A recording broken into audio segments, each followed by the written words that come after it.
अलस्तु बिरब्बिकुम जॾहिं कन पयोम कालू भला कलबसी तॾहिं तित चयोम तंहिं वेर कयोम वचन वेड़ी चंसी। हाणे आऊं जंहिं शख़्सियत खे दावत ख़िताब ॾींदुसि पाण बुनियादी तौर ते डॉक्टर आहिनि, सुठा लेखक ऐं दानिश्वर पिणु आहिनि, पाण समाजी शोबे में बहितरीनु ख़िदमतूं सरंजाम ॾेई रहिया आहिनि। हिन वक़्तु आर्ट्स काउंसिल ऑफ पाकिस्तान में मेंबर मैनेजमेंट कमेटी तौरु भरपूर किरदारु अदा करे रहिया आहिनि। आउं गुज़ारिश कंदुसि मोहतरम मोहम्मद अयूब शेख साहब खे त हू अचनि ऐं पंहिंजे ख़्यालनि जो इज़हार कनि। मोहतरम अयूब शेख साहब।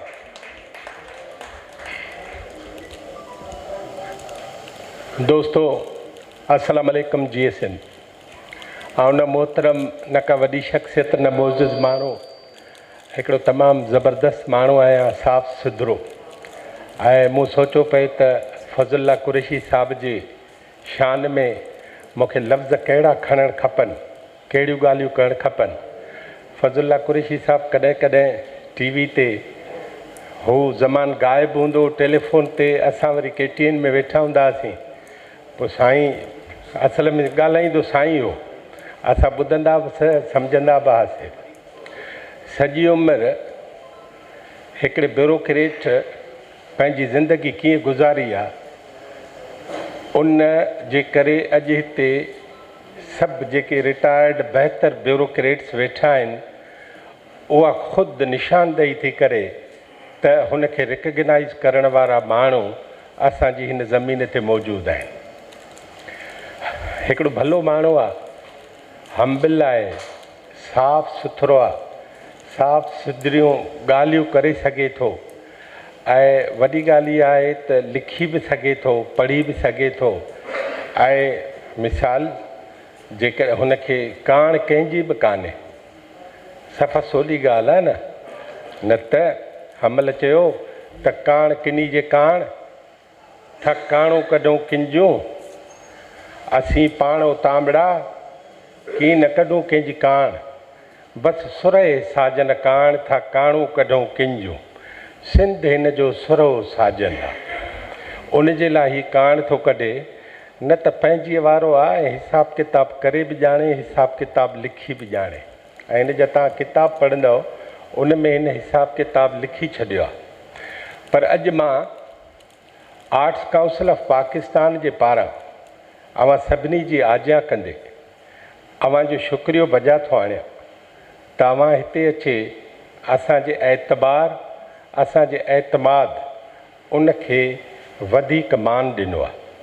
ऐं हिन महफ़िल में अचे अवां जनाब फज़ुल्ला कुरैशी साहिब खे मान न ॾिनो आहे, पर असल में अवां हिन रिवायत खे मान ॾिनो आहे त हाणे सिंधी माण्हुनि खे पंहिंजे हीरोज़ खे, लिविंग लेजेंड्स खे जीअरे ई ॻाइजे, जीअरे ई पेश कजे, जीअं हू पंहिंजे जीअरे ई ॿुधी वञे त माण्हू हुन जे लाइ छा था चवनि। असीं मुर्दा परस्त बि आहियूं, असीं औरत दुश्मन बि आहियूं, ऐं वॾी ॻाल्हि असीं नौजवाननि जा दुश्मन बि आहियूं। हिन सॼे मंच ते स्टेज ते तव्हांखे हिकु बि औरत नज़र न ईंदी, सुभान अल्लाह चओ सभु। अव्हांखे हिन सॼे हाल में नौजवान माण्हू तमामु घटि नज़र ईंदा। इहो छा आहे? इहो असांजो रवैयो आहे। असां चाहियूं ई नथा त पंहिंजी वाग ॿियनि खे ॾियूं, असां चाहियूं ई नथा त अॻे असांखे सिंधी वॾेरे मां भला सिखणु खपे। तमामु नामराद माण्हू थियनि था सिंधी वॾेरा, पर सिंधी वॾेरो छा कंदो जो पंहिंजी पोद खे अॻिते वठी ऐं तज़ियतुनि ते पंहिंजे पुट खे चीच खां वठी वेंदो, हल त तोखे माण्हुनि सां मिलायां। असां वॾेरनि खां बि नथा सिखूं। असांजूं भेणूं वेठियूं आहिनि, उहे भला पंहिंजे नंढियुनि भेणुनि खे वठी अचनि हा, असांजा साईं सभु वेठा आहिनि, उहे पंहिंजे बचनि खे वठी अचनि हा, नथो थिए। इन करे पंहिंजो पाण खे तब्दील करण जी बि घुर्ज आहे। हिकिड़ी ॻाल्हि, कल्ह हिते इजलास थियो आहे चीफ मिनिस्टर हाउस में। This is very serious thing. इजलास में हीअ ॻाल्हि आई आहे त सिंध में 36,000 स्कूल कंहिं बि कम जा न आहिनि। 1 रूम स्कूल आहे, उन में पहिरियों ॿियों टियों चोथों पंजों पढ़ाइण वारो हिकु उस्तादु आहे। 5 ई जमायतूं पढ़ंदड़ असांजो नौजवान नस्ल सिर्फ़ु ख़्वारी खां ऐं जहालत खां ऐं ख़ौफ़ खां सवाइ कुझु बि खणी नथो अचे। इन करे कल्ह एजेंडा इहा हुई चीफ मिनिस्टर हाउस में त जेके 4000 एक्टिव स्कूल आहिनि, जिन में 2900 3000 4000 स्टूडेंट्स पढ़नि था, एनरोलमेंट आहे, उस्ताद बि पढ़ाइनि था, इन्हनि 4000 स्कूलनि खे जेकॾहिं जदीद कजे, इन्हनि खे जेकॾहिं हाईटेक ते वठी अचिजे, इन खे जेकॾहिं साइंटिफिक बुनियादनि ते वठी अचिजे त उन जे लाइ छा करे सघिजे थो। चीफ मिनिस्टर हाउस में हिकिड़े ब्यूरोक्रेट चयो त असांखे 2 कुवतूं अॻिते वधणु नथियूं ॾियनि।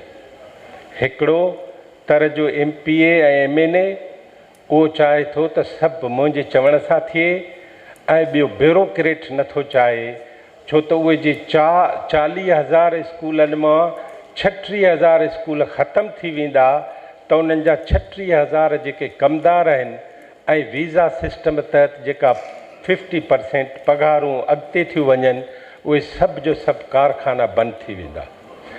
इन संजीदा इशू ते असां सभिनी खे सोचणो बि पवंदो ऐं इन जे बारे में असांखे तय बि करिणो पवंदो। ॿी इम्पॉर्टेंट ॻाल्हि हीअ आहे त आउं लीडर TV जे नाले सां YouTube चैनल थो हलायां। कल्ह एजुकेशनिस्ट हिकिड़े खां मूं इंटरव्यू वरितो, मूं चयो असां एजुकेशन में पढ़ायूं छा था? चई त ख़ौफ़, चई असीं ख़ौफ़ था पढ़ायूं। मूं पुछियोमांसि त साइंस पढ़ायूं था? चई असां जहालत पढ़ायूं था। तव्हां ॾिसंदव माण्हू डिॼनि था, मदरसा वधंदा था वञनि, आसरा वधंदा था वञनि। सिंधी में अॻे चवंदा आसरो अलाह साईं जो बि सुठो कोन्हे। हाणे असां मुलनि जे आसरे, फंडामेंटलिस्ट जे आसरे, मदरसनि जे आसरे ऐं अणॾिठल शयुनि जे आसरे लॻा पिया वतऊं ऐं सिंधी क़ौम छतर बेमहार वांगुरु हिकिड़े अहिड़े पासे पई वधे जंहिंजे मंज़िल जे तयन जो असांखे कंहिंखे बि ख़बर कान्हे। आख़िरी ॻाल्हि थो कयां, उहा हीअ आहे त असांजे ब्यूरोक्रेट खे अधु आदतूं फज़लुल्लाह कुरैशी साहिब जहिड़ियूं सिखणु खपनि ऐं अधु आदतूं सरकारी हुजणु खपनि।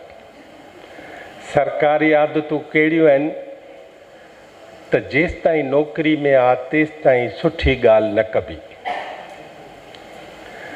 ऐं फज़लुल्लाह जी अधु ॻाल्हियूं कहिड़ियूं आहिनि त जेसि ताईं नौकिरी में आहे ऐं नौकिरी खां पोइ आहे त ॿधो जीअं घाणे वहे त उन घाणे सां ॿधो थो वते, सिंध सां ॿधो थो वते, अव्हां खे ॿुधाईंदो थो वते। अव्हां सभिनी जो शुक्रियो अदा कंदे वरी अव्हां खे 2 प्रोग्रामनि जो ॿुधायां। 28 ऐं 29 अक्टूबर ते सखर में असां arts council of Pakistan Karachi जे पारां IBA सखर में 2 ॾींहंनि जी फेस्टिवल था कयूं।